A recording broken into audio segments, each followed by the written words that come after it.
नमस्कार साथियों, स्वागत है आज सभी का आज की अपनी क्लास में। आज अपन नया टॉपिक शुरू कर रहे हैं जो है दो चरों वाले रैखिक समीकरण। ये एक ऐसा टॉपिक है जो बहुत ही छोटा है, बिल्कुल भी लेंदी नहीं है।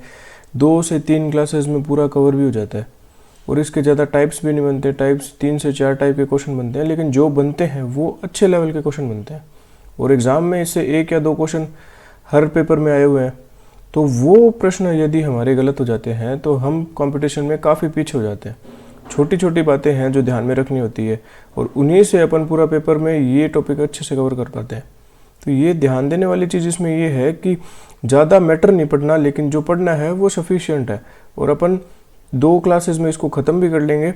और यदि इसको छोड़ देते हैं तो वो चीज़ें अपने दिमाग में नहीं आती, मतलब नॉर्मल कैलकुलेशन से तो नहीं हो पाता। कुछ एक क्वेश्चंस होते हैं जो टिपिकल बना दिए जाते हैं ज़बरदस्ती।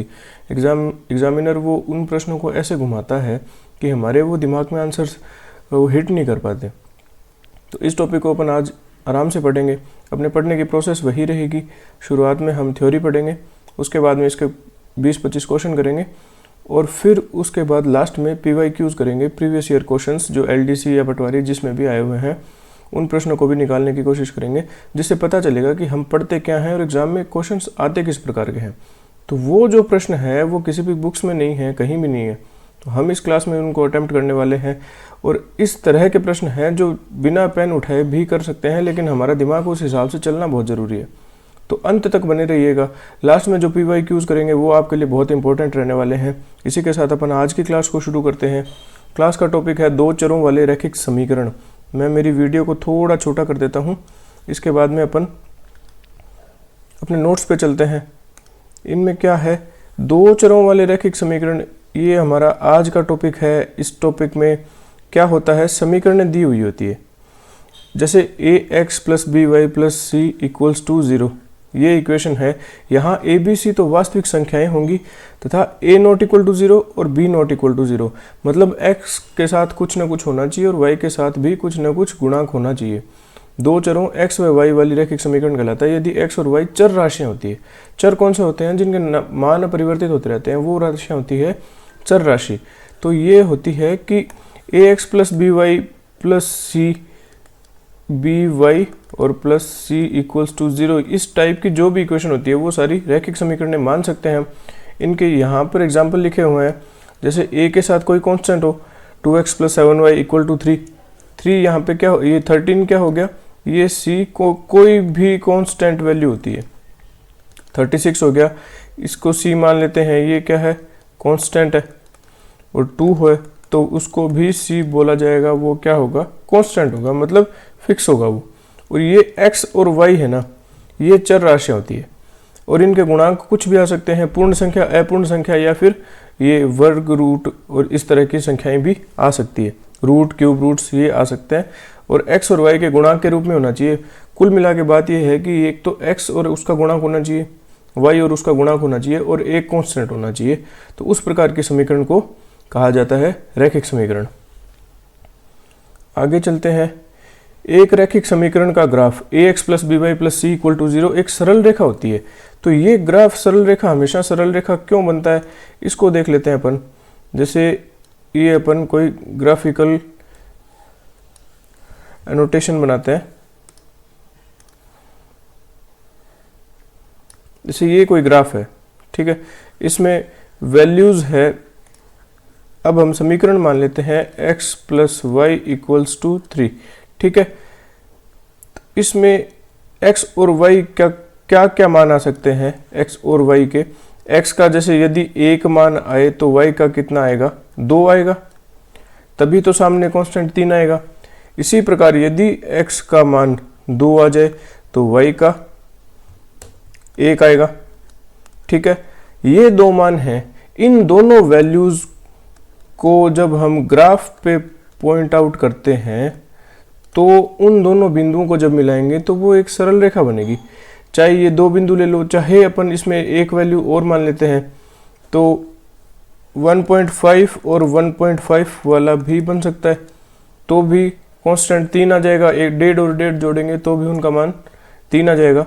अब इन्हें हम ग्राफ पे दिखाने की कोशिश करते हैं। जैसे यहाँ पे 0.5 मान लिया, यहाँ पे 1 मान लिया, यहाँ पे 1.5 मान लिया, यहाँ पे 2 मान लिया। इसी प्रकार y अक्ष पे क्या 0.5, 1, 1.5 और 2 मान लिया। ठीक है, अब इनको अगर डिनोट करते हैं तो पहला क्या है 1 और 2, x अक्ष पे 1 और y अक्ष पे 2, ये बिंदु। फिर क्या है दूसरा 2 और 1, x अक्ष पे 2 और y अक्ष पे 1, तो ये बिंदु। तीसरा क्या है 1.5 और 1.5 का 1.5 x पे और 1.5 y पे, ये बिंदु। ठीक है, अब यदि हम इन 3 बिंदुओं को जोड़ते हैं तो हमें एक परफेक्ट सरल रेखा ही मिलेगी और वो ये लाइन बन जाएगी। ठीक है, तो इस प्रकार जब भी हम ax plus B Y plus c equal to 0 एक रैखिक समीकरण होती है और उसको जब ग्राफिकल नोटिफिकेशन करते हैं, ग्राफ में जब उसको उतारते हैं तो ग्राफ में हमेशा एक सरल रेखा मिलेगी, ना कि वो बिंदु अपने पथ से भटकेंगे। अब इस पे 3 को संतुष्ट करने वाले कोई भी बिंदु मान लो, वो सारे बिंदु इसी रेखा पे बनेंगे, इसी रेखा पे कहीं ना कहीं वो बिंदु बनेंगे। तो इन सभी बिंदुओं को जोड़ने पर एक सरल रेखा प्राप्त होती है। कहने का मतलब ये है, इसमें थ्योरेटिकल क्वेश्चन बन जाता है एक कि एक रैखिक समीकरण का ग्राफ हमेशा किस प्रकार का प्राप्त होता है, जिसे अनियमित बोल सकते हैं, सरल रेखीय बोल सकते हैं, जिगजैग बोल सकते हैं, इस प्रकार के अपन को ऑप्शन मिल सकते हैं। तो ये लाइंस ध्यान रखनी बहुत ज़रूरी है। अब अपन चलते हैं आगे। रैखिक समीकरणों का हल। रैखिक समीकरणों का हल क्या होता है वो देखते हैं। x तथा y के मानों का कोई युग्म होता है जो ax plus B Y plus c equal to 0 को संतुष्ट करता है, तो वह युग्म इस समीकरण का हल कहलाता है। सिद्ध कीजिए कि x इक्वल टू 2 और y इक्वल टू 1 समीकरण 2x plus 5y plus equal to 9 का हल है। हल का क्या मतलब होता है, जो समीकरण को संतुष्ट कर दे वही हल होते हैं।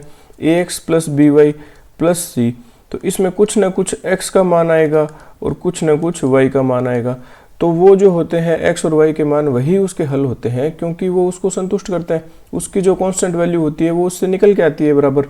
तो इसमें अपन एक एग्जांपल से समझते हैं। क्या है, इक्वेशन हमको दी हुई है 2x plus 5y equals to 9। x का मान यदि 2 रखें और y का 1 रखें तो रख के पुट करके देखते हैं। x की जगह 2, तो 2 गुणा 2 प्लस 5 गुणा 1 बराबर इधर क्या पड़ा है 9 पड़ा है, तो यहाँ पे आ गया 4 प्लस 5 बराबर ये क्या है 9, यहाँ पे 9 बन गया और बराबर में 9 बन गया।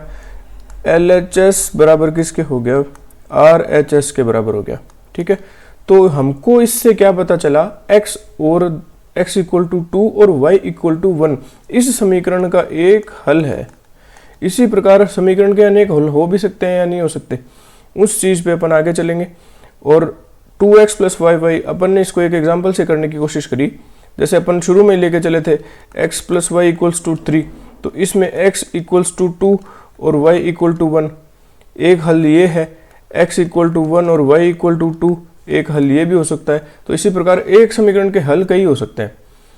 जरूरी है कि उसकी कांस्टेंट वैल्यू को वो संतुष्ट करनी चाहिए। कांस्टेंट वैल्यू कौन सी, जो अचर राशि दी हुई होती है, जो फिक्स वैल्यू दी हुई होती है, वो जो बदलती नहीं है। नेक्स्ट आ गई उपरैखिक समीकरण। संगत पद्धति कांस्टेंट सिस्टम कौन सा होता है, दो रैखिक समीकरणों के युग्म को संगत कहते हैं यदि इसका कम से कम एक हल हो। ठीक है, रैखिक समीकरणें हैं दो, उसमें x और y की केवल एक वैल्यू हो जो दोनों समीकरणों को एक साथ संतुष्ट कर दे। ठीक है, वो रैखिक समीकरण कहलाएगी। उसका कम से कम एक हल होना चाहिए, ज्यादा हल कितने भी हो सकते हैं। असंगत पद्धति कौन सी होती है, दो रैखिक समीकरणों के युग्म को असंगत कहते हैं यदि इसका कोई हल ना हो, उन दोनों में x और y की ऐसी कोई सी वैल्यू ना हो जो उन समीकरणों को संतुष्ट कर दे। ठीक है, उदाहरण के लिए क्या है, x plus 9 equal to x plus y equals to 9, और क्या है 3x plus 5 x plus y equals to 9, और नीचे जो इक्वेशन लिखी हुई है ये है 3x plus 3y equals to 5। इसमें x और y के एक साथ कोई भी मान नहीं है, कोई मान ऐसा नहीं है जो दोनों समीकरणों को संतुष्ट कर दे। ठीक है, इन दोनों समीकरणों में x और y का मान जैसे एक साथ होना चाहिए, उनके मान बदलने नहीं चाहिए। x y का मान जैसे अपन मान लें कि 1 और 2, तो यहाँ पे 1 2 रखने से भी 9 संतुष्ट होना चाहिए, यहाँ पे भी होना चाहिए। जैसे 9 है, अपन x का 4 मान लेते हैं, y को 9 मान लेते हैं। एक बार के लिए x इक्वल टू 4 मान लिया और y इक्वल टू 9 मान लिया। ठीक है, अब इसमें क्या करेंगे, यहाँ पे 4 रखेंगे, यहाँ पे y को 5 मान लिया अपन ने, तो यहाँ 4x का रखा, y का 5 रखा, तो 9 आ गया। एक समीकरण तो संतुष्ट होगी, लेकिन शर्त यहाँ खत्म नहीं होती। यहाँ पे भी 3 गुणा 4 और y की जगह 3 गुणा 5, 15 और 4 तिया 12, 12 और 15 बराबर 27, लेकिन यहाँ क्या है 5, तो ये संतुष्ट नहीं हो रही ना। तो शर्त इसकी ये होती है, संगत और असंगत कौन से होते हैं? संगत मान तो वो होते हैं जिसका कम से कम एक हल होना चाहिए, असंगत उसे कहते हैं जिसका कोई हल नहीं होता, कभी भी वो संतुष्ट नहीं होती समीकरणें। दो समीकरणें ऐसी होती है जिनमें x और y के मान कभी कभी एक साथ पुट हो जाते हैं, कभी कभी नहीं होते। तो x और y के एक ही मान दोनों समीकरणों को संतुष्ट कर देंगे तो वो संगत होगी। यदि x और y के मान दोनों समीकरणों को संतुष्ट एक साथ नहीं कर पाते तो वो असंगत होगी। ठीक है, आगे की थ्योरी पे चलते हैं। अब हमारे पास आते हैं साधनीयता के प्रतिबंध, और ये सबसे ज़्यादा मोस्ट इम्पोर्टेंट टॉपिक है इस चैप्टर का, और इसी से मोस्टली अपने सारे प्रश्न बनते हैं। इसमें होता क्या है कि दो प्रकार की इक्वेशन दी होती है, a1x plus b1y plus c1 equals to 0, और दूसरी मान लो a2x plus b2y plus c2 equals to 0। ठीक है, इस प्रकार हमको दो समीकरणें दे दी, 1 और 2। इसमें कौन क्या क्या है, a1 और a2 वो है x के गुणांक, और b1 और b2 है y के गुणांक, और c1 c2 है कांस्टेंट। ठीक है, ये तीन चीजें यहाँ पे दी हुई है, a1x plus b1y plus c1 equal to 0, और है a2x plus b2y plus c2 equal to 0।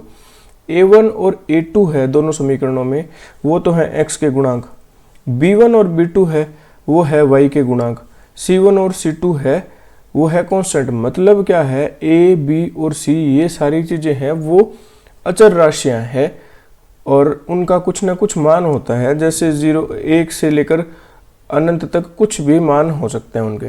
तो इनमें 3 प्रकार की शर्तें बनती है।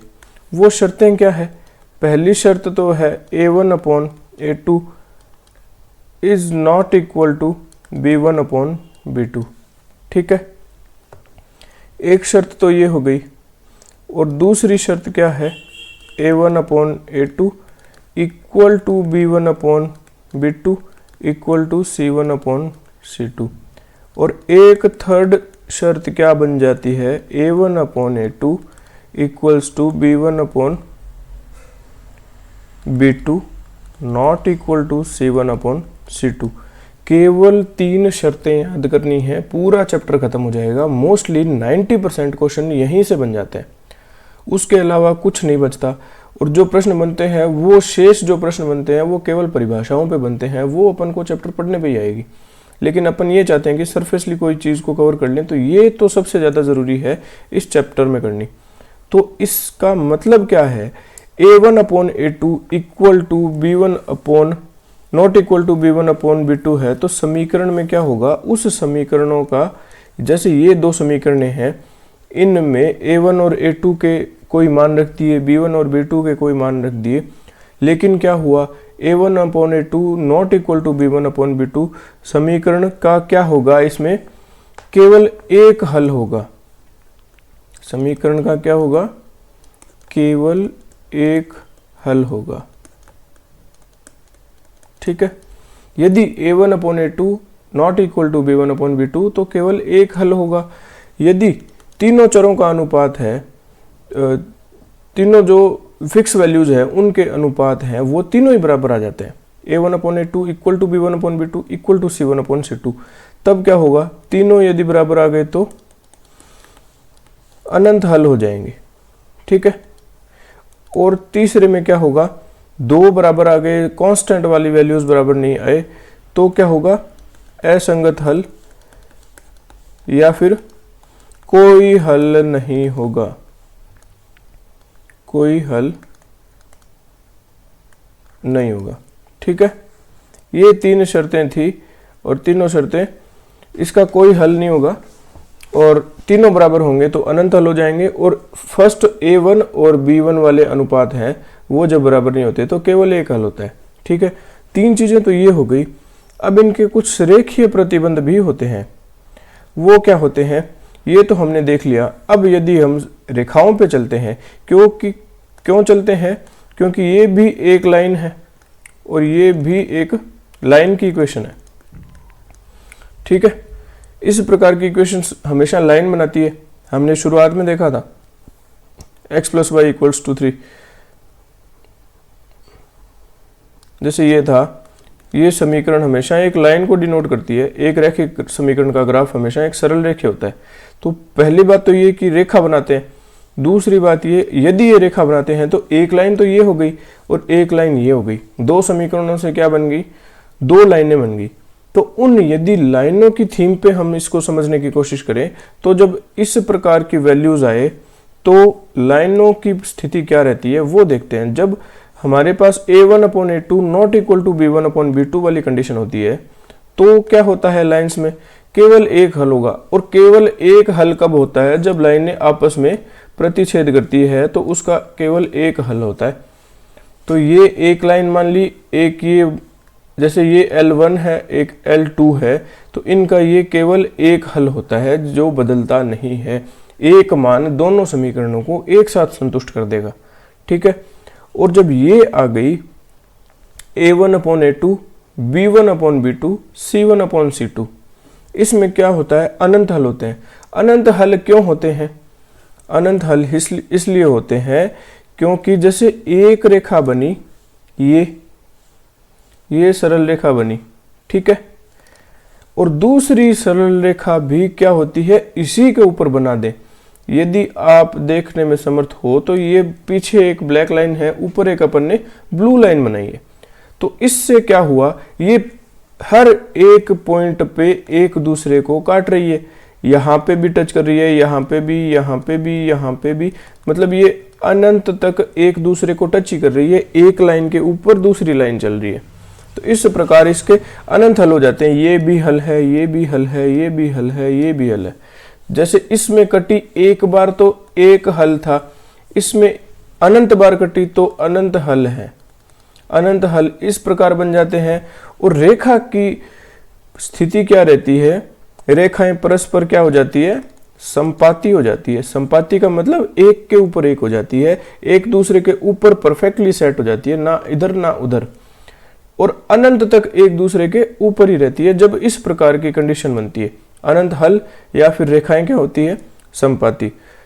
असंगत हल या कोई हल नहीं, जब ये कंडीशन होती है, असंगत हल में जाते हैं तो क्या होता है, इसमें कोई हल नहीं निकलता। कोई हल नहीं है, कोई हल नहीं है मतलब क्या हुआ, दो रेखाएं हैं वो कभी भी एक दूसरे को टच नहीं कर रही। टच नहीं कर रही इसका मतलब क्या है, वो समांतर चल रही है। तो समांतर होती है तो रेखाएं होती है कुछ इस प्रकार, ये अनंत तक ऐसे ही चलती रहती है, लेकिन कभी एक दूसरे को काटती नहीं। एक दूसरे को नहीं काटती तो उनका हल नहीं आता। हल नहीं आता तो हमारी इक्वेशन की शर्त क्या बनती है, a1/a2 equals to b1/b2 not equal to c1/c2।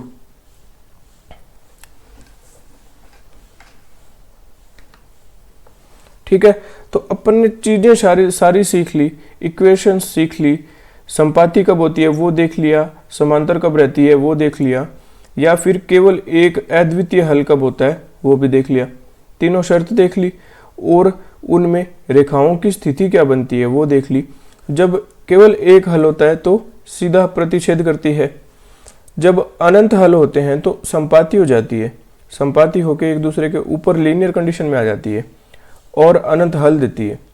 असंगत हल या फिर कोई हल नहीं होता, उस टाइम रेखाओं की परिस्थिति क्या होती है, एक दूसरे के समांतर हो जाती है और अनंत तक वो समांतर ही रहती है, आगे जाके भी कहीं भी वो एक दूसरे को टच नहीं करती। इस वजह से उनका कोई हल नहीं निकल पाता। दो रेखाओं का समूह है, उनका हल निकल रहा है, उसका मतलब क्या है, वो कहीं ना कहीं एक दूसरे को काट रही होती है।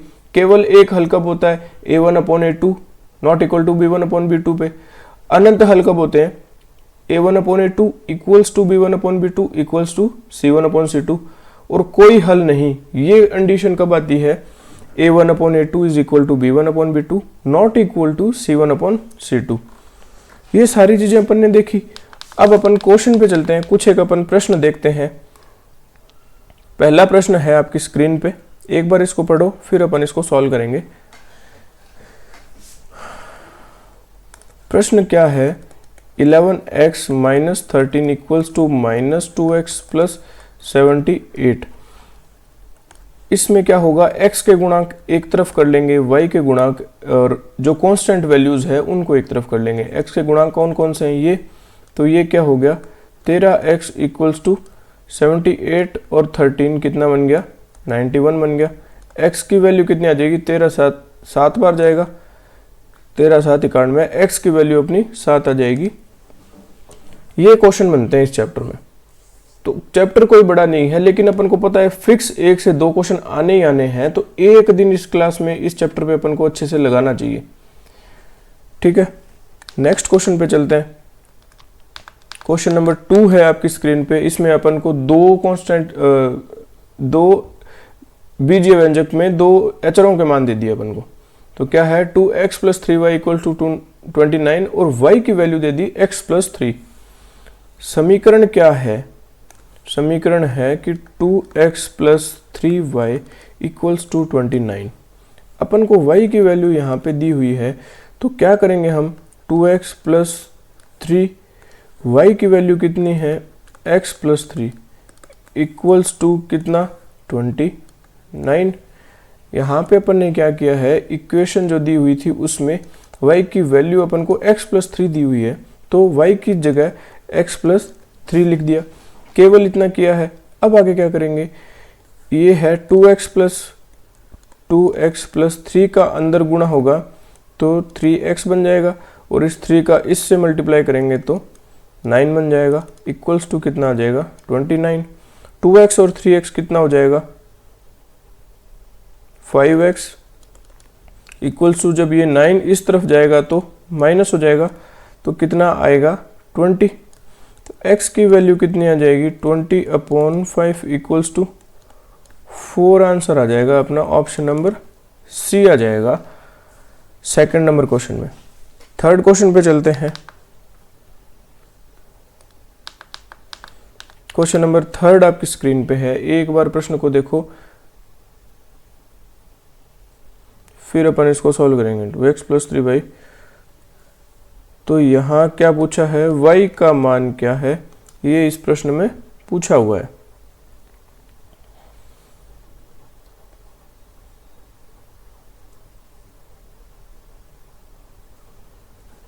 क्या वैल्यूज दी हुई है, 2x plus 3y equals to 5 दिया हुआ है। x की वैल्यू कितनी है, -2 है, तो 2 multiply by -2 plus 3y equals to 5। अब क्या आगे करेंगे, माइनस का 4 बन जाएगा ये, इक्वल्स टू क्या, 3 -4 plus 3y equal to 5। x 3y की वैल्यू कितनी आ जाएगी, ये 4 इस तरफ जाएगा तो +4 हो जाएगा, और +4 होने से वैल्यू कितनी आ जाएगी, 9 आ जाएगी। y की वैल्यू यहाँ से अपनी 3 आ जाएगी, ये अपना आंसर होगा। ध्यान सबसे ज़्यादा क्या है कि ये सावधानी से करने वाले क्वेश्चन हैं, कभी कभी प्लस और माइनस की गलती होने से अपना आंसर गलत आ जाता है, और ऑप्शन में एग्जामिनर बहुत ज़्यादा ध्यान देता है इसमें। ऑप्शन भी इस प्रकार के दिए जाते हैं, जब हम सिली मिस्टेक करें तो अपना जो आंसर आया है वही का वही आंसर ऑप्शंस में होता भी है, तो अपन डायरेक्ट टिक लगा देते हैं, उस आंसर को क्रॉस चेक करते भी नहीं हैं, क्योंकि कम समय में प्रश्न हो जाते हैं तो हम ये सोचते हैं कि ये जल्दी से ख़त्म करके आगे वाले क्वेश्चन पे जाएं, लेकिन ये थॉट प्रोसेस गलत होती है थोड़ी। इन प्रश्नों को ज़्यादा ध्यान से करने की ज़रूरत है, क्योंकि ये फ्री के नंबर हैं एक तरह के, और जब इन्हीं में अपन पीछे रह जाते हैं तो उस कंपटीशन में हम बहुत ज़्यादा पीछे चले जाते हैं। ठीक है, नेक्स्ट क्वेश्चन पे चलते हैं। क्वेश्चन नंबर 4 है अपने सामने। x प्लस वाई की वैल्यू पूछी हुई है। ठीक है, दो तरह की इक्वेशन है। पहले हम फर्स्ट इक्वेशन लेते हैं, ये वाली इक्वेशन ले ली मान लो। इसमें क्या है, x upon 4 plus y upon 3 equals to 5/12 है। ठीक है, अब यहाँ पे अपन को पता है कि इस समीकरण को इसी प्रकार तो हल नहीं किया जा सकता। हर में जो वैल्यूज है वो अपन को हटानी पड़ेगी। वो कैसे हटाएंगे, 4 और 3 का एलसीएम देखते हैं तो कितना आता है, 12 आता है। तो पूरी समीकरण को दोनों तरफ हम 12 से गुणा कर देंगे। ठीक है, 12 से मल्टीप्लाई करेंगे तो कैसे होगा, 4 से काटेंगे, ये कितनी बार कटेगा, 3 बार। तो ये क्या बन जाएगा, 3x प्लस 3 से काटेंगे तो कितना बन जाएगा, 4। तो 4y इक्वल्स टू 12 से ये 12 पूरा कट जाएगा तो 5 बन जाएगा। एक इक्वेशन अपनी ये बन गई। दूसरी इक्वेशन क्या है, ये है। दूसरी इक्वेशन में बटा में 2 है तो इस पूरी को 2 से मल्टीप्लाई कर देंगे। तो ये हमारी फर्स्ट इक्वेशन थी, इसको ये 2 से गुना करेंगे तो कितना आ जाएगा, 2 से ये 2 पहले कैंसिल आउट हो जाएगा तो केवल x बचेगा, प्लस क्या, y के साथ 2 का मल्टीप्लाई तो क्या बन जाएगा, 2y, और 1 के साथ 2 का मल्टीप्लाई तो क्या बन जाएगा, 2। अब हमारे पास 2 समीकरणें आ गई। ये समीकरण नंबर 2 हो गई। तो इसमें क्या है, x का गुणांक 1 है, इसमें x का गुणांक 3 है। तो क्या हम, ये 4y है, ये 2y है, तो इसमें पूरी समीकरण में 2 का गुणा कर सकते हैं। तो ये क्या बन जाएगा, 3x प्लस 4y प्लस 5। और ये समीकरण क्या बन जाएगी, पूरी समीकरण में जब 2 का गुणा करेंगे तो 2x प्लस क्या, 4y इक्वल्स टू 4 बन गई समीकरण नंबर 2।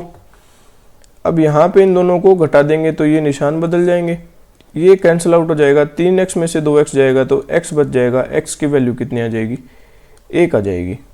ठीक है, x की वैल्यू अपने पास 1 आ गई तो हम कोई भी समीकरण में x का मान पुट कर देंगे। जैसे इसी समीकरण में x का मान रख देते हैं, 2x plus 4y equals to 4 है। क्या समीकरण है, 2x plus 4y equals to 4 है। x का मान यदि 1 है तो 2 प्लस 4y इक्वल्स टू 4। तो 4y की वैल्यू कितनी आ गई, 4 में से 2 जाएगा, 2 आ जाएगा। y की वैल्यू कितनी आ जाएगी, 2/4, मतलब कितना, 1/2 आ जाएगी।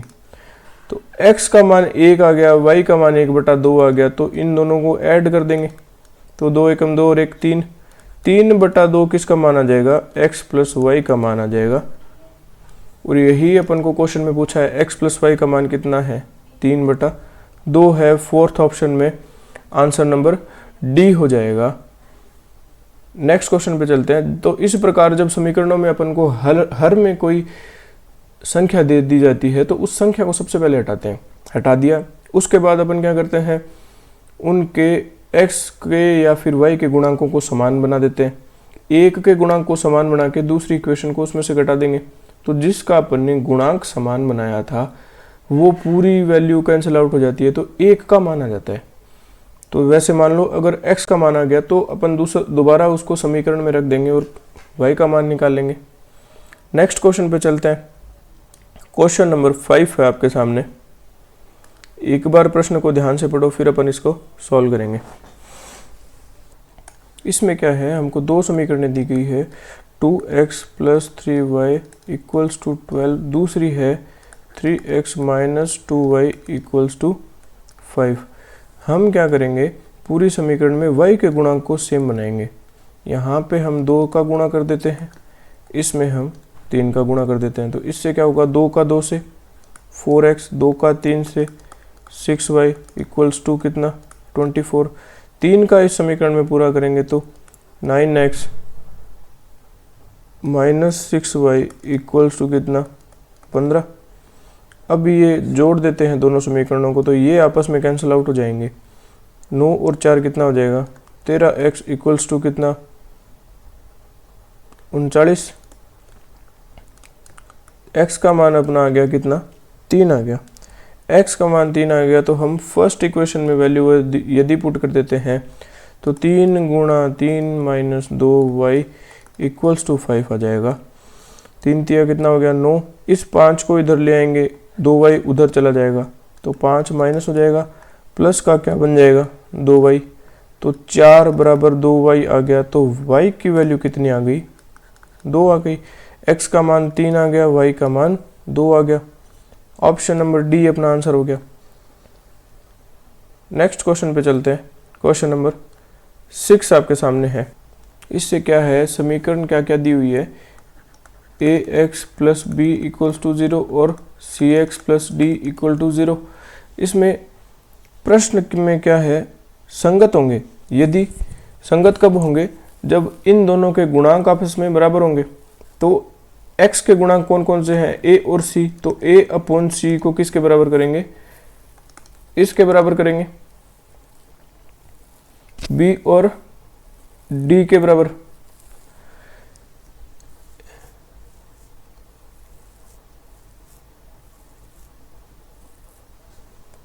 a upon c equals to क्या हो जाएगा, b अपॉन डी। तो यहाँ पे क्या आ जाएगा, a d equals to b c हो जाना चाहिए, a d equals to b c. तो 6th में आंसर अपना कौन सा हो जाएगा, ऑप्शन नंबर ए। ठीक है, नेक्स्ट क्वेश्चन पे चलते हैं। इसमें अपन से अलग से पूछ ली, जो शर्तें अपन ने पढ़ी थी उनमें क्या होगा, समीकरण 2x plus y equals to 5 तथा x plus 2y equals to 4 होंगे। क्या होंगे, संगत तथा अनंत हल वाले होंगे, या संगत तथा एक अद्वितीय हल वाले होंगे, या फिर असंगत होंगे, या इनमें से कोई नहीं। तो अपन देखते हैं कि दो समीकरण हैं, a1 और a2, वो मान रख लेते हैं अपन, a1 a2, b1 upon b2 और c1 c2। इनकी वैल्यूज क्या है, a1 कौन सा होता है, x का गुणांक, तो 2 है, इसमें x का गुणांक क्या है, 1 है। b1 क्या होते हैं, y के गुणांक 1 और यहाँ 2। c क्या है, c हम क्या मान सकते हैं, 5 और 4 मान सकते हैं। ठीक है, तो ये चीजें आ गई अपने पास। अब क्या है, अपन वैल्यूज देखते हैं। a1 अपॉन a2 क्या होगा, 2/1 equals to b1 upon b2 1/2, c1 upon c2 5/4। तो यहाँ पे कुछ भी बराबर नहीं आ रहा, a1 upon a2 not equal to b1 upon b2 है, इसको लिखने की जरूरत ही नहीं है। तो इसका मतलब क्या होता है, a1 upon a2 not equal to b1 upon b2 संगत तथा अद्वितीय हल आते हैं इसमें। ऑप्शन नंबर बी हो जाएगा। अपन ने शर्तें शुरू में पढ़ी भी है, वो एक बार उनमें देख भी लेते हैं कि a1 upon a2 not equal to b1 upon b2, तो केवल एक हल होता है। ये इस समीकरणों की परिस्थिति रहती है। नहीं आया तो संगत तथा अद्वितीय हल हो जाएगा 7वें में आंसर। 8th क्वेश्चन पे चलते हैं। क्वेश्चन नंबर 8 अपने सामने है। इसमें क्या है, 2 साड़ी तथा 4 कमीजों की कीमत इतनी है, जबकि साड़ी तथा 6 कमीजों की कीमत भी यही है, तो 12 कमीजों की कीमत क्या होगी। बहुत ही सिंपल क्वेश्चन है, ऐसे प्रश्न अपन ने बहुत ज़्यादा कर रखे हैं पहले से ही। तो क्या है, यदि साड़ी को अपन क्या मान लें, x मान लें, कमीज को अपन क्या मान लें, y मान लें, तो क्या है 2x प्लस 4 कमीज, तो 4y की कीमत कितनी है, 16,000 है। पहली इक्वेशन ये बन गई। दूसरी क्या है, एक साड़ी मतलब x प्लस 6 कमीज 6y इक्वल्स टू कितनी, 16,000। तो इस समीकरण को हम क्या करेंगे, 2 से मल्टीप्लाई कर देंगे। तो यहाँ पे क्या आ जाएगा, 2x आ जाएगा प्लस कितना 12y इक्वल्स टू 32,000 आ जाएगा। ठीक है, इस वाली समीकरण को यहाँ लिख के, ये यदि मान लो 2 आ गई, यहाँ पर अपनी फर्स्ट इक्वेशन हो जाती, तो सेकंड माइनस फर्स्ट इक्वेशन करेंगे तो क्या आएगा, यहाँ पर अपनी वैल्यूज आ जाएगी क्या, 2x में से 2x घटाएंगे तो ये कैंसिल हो जाएंगे, 12y माइनस 4y होगा तो 8y बराबर क्या, 32,000 में से 16,000 जाएंगे तो 16,000 ही बचेंगे। तो y की वैल्यू कितनी आ जाएगी, 2,000 रुपये।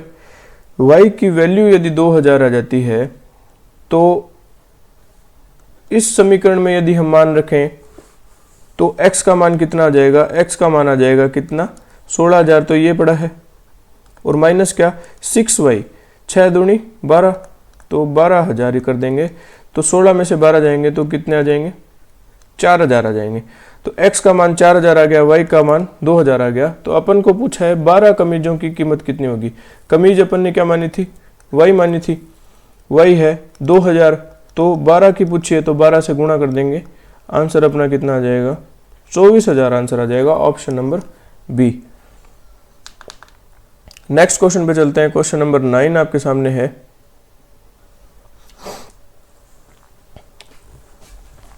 समीकरणों के x minus y equals to 2 और 6x minus 2y equals to 3 का एक अद्वितीय हल होगा जब k बराबर, अद्वितीय हल होता कब है, पहले तो हम वो देखते हैं और फिर उसके बाद में यहां पे वो शर्त अप्लाई करेंगे।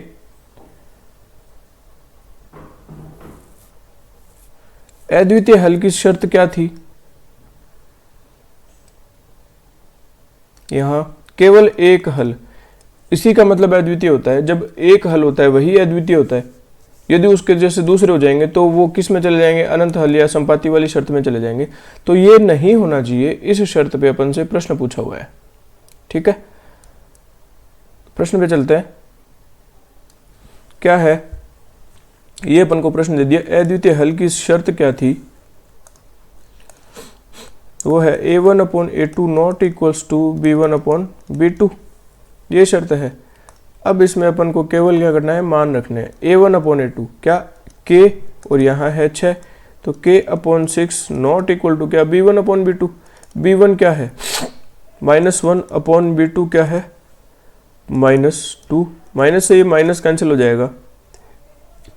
तो k की वैल्यू क्या नहीं होनी चाहिए वो पता चल जाएगी, 6 इधर चला जाएगा, 6/2 हो जाएगा, मतलब क्या 3। तो k नॉट इक्वल टू 3 होना चाहिए, अपन को ये पता है। इसके लिए क्या हो जाएगा, इस समीकरण के अद्वितीय हल हो जाएंगे। तो नॉट इक्वल टू 3 की तो शर्त अपन को पता चल गई। बाकी हो क्या क्या सकता है, 1 हो सकता है, 2 हो सकता है, 3 को छोड़ के 4 के आगे वाली अनंत तक संख्याएं हो सकती है। तो 4 हो सकता है क्या, हाँ हो सकता है। 5 हो सकता है क्या, हाँ हो सकता है। k इक्वल टू -2 हो सकता है क्या, हाँ हो सकता है।